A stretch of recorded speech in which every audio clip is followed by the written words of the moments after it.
Undetectable equals untransmittable. It's the idea that has changed the world of sexual safety.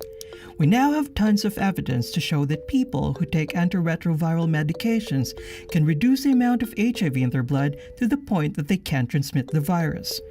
It's one of the most important changes in years in the fight against HIV and AIDS. What does undetectable really mean?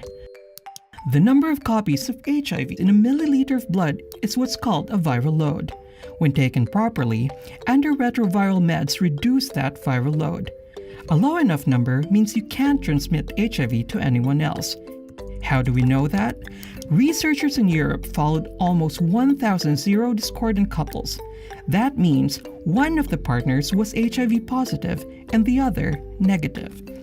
They looked for couples who didn't use condoms and where the positive partner was taking medication to suppress HIV.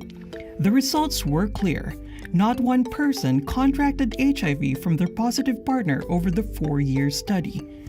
A follow-up study focusing on male same-sex couples was just published in July. It had the same results. Undetectable means untransmittable. So let's back up. What is undetectable? First of all, what we call undetectable is actually detectable. Back in the 80s and 90s, viral load tests weren't nearly as good as they are now. They needed hundreds or thousands of copies of HIV in each milliliter of blood to show a positive result.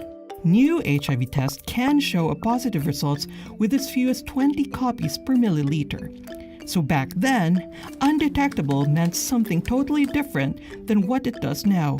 But the name stuck.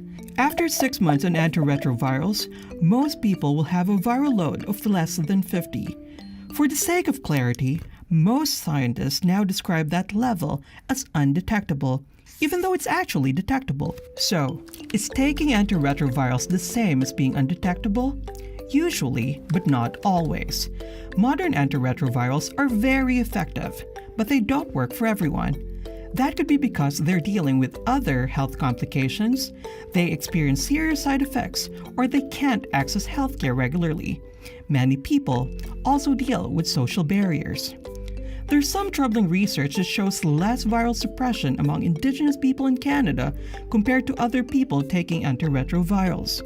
Because of all that, the best bet is 6 months on antiretrovirals and then regular testing to make sure you have an undetectable viral load.